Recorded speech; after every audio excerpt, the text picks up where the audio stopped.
നമസ്കാരം. ഇന്നത്തെ card reading നമ്മളുടെ ലൈഫിലെ ചില കാര്യങ്ങളുടെ ക്ലാരിറ്റിക്ക് വേണ്ടിയാണ് നോക്കുന്നത്. ആദ്യത്തെ കാർഡ് സിറ്റുവേഷനും രണ്ടാമത്തെ കാർഡ് ചലഞ്ചുമാണ്. ആദ്യത്തേത് എന്ത് സിറ്റുവേഷനാണ് ജീവിതത്തിൽ ഇപ്പോൾ എന്ന് നോക്കാം. ദ എംപറർ എന്ന കാർഡാണ് വന്നിരിക്കുന്നത്. നിങ്ങളുടെ ജീവിതത്തിലെ ചില സ്ട്രഗിൾസിനെ ഇത് സൂചിപ്പിക്കുന്നു. നിയന്ത്രണമില്ലായ്മ, ജോലി സ്ഥലത്തും മറ്റുമുള്ള അമിതമായിട്ടുള്ള അധികാരം നിങ്ങളുടെ മേൽ ചിലർ ഉപയോഗിക്കുന്നത് കാണാം. പൈസയുടെ കാര്യത്തിലാണെങ്കിൽ ജീവിതത്തിലെ പണം നഷ്ടമാണ് സൂചിപ്പിക്കുന്നത്.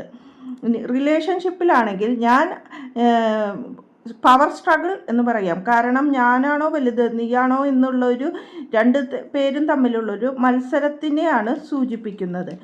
ഇനി ഹെൽത്തിൻ്റെ കാര്യത്തിൽ നോക്കുകയാണെങ്കിൽ ജീവിതത്തിൽ ശരിയായ വിധത്തിൽ ആരോഗ്യം സംരക്ഷിക്കാത്തതാണ് ഇപ്പോഴത്തെ പ്രശ്നം എന്ന് കാണുന്നു. ഇതിന് ചലഞ്ചായി വന്നിട്ടുള്ളത് ജഡ്ജ്മെൻറ്റ് എന്ന കാർഡാണ്.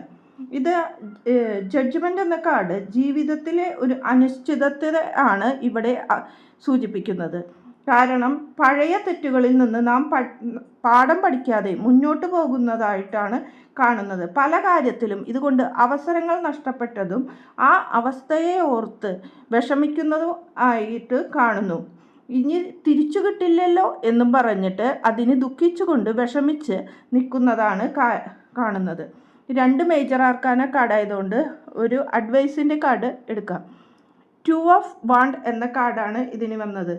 ഇതിൽ പറയുന്നത് നിങ്ങളുടെ യുക്തിയും ബുദ്ധിയും ഉപയോഗിച്ച് വരുന്ന അവസരങ്ങളെ വേണ്ട വിധത്തിൽ ഉപയോഗിക്കുക എന്നാണ്. കാര്യങ്ങൾ കൂടുതൽ ഫോക്കസ് ചെയ്ത് ഉപയോഗിച്ചാൽ അവസരങ്ങൾ വരുമെന്നും സൂചിപ്പിക്കുന്നു. നിങ്ങൾക്ക് ഒരു ജഡ്ജ്മെൻറ്റ് വരുന്നതായും കാണാം.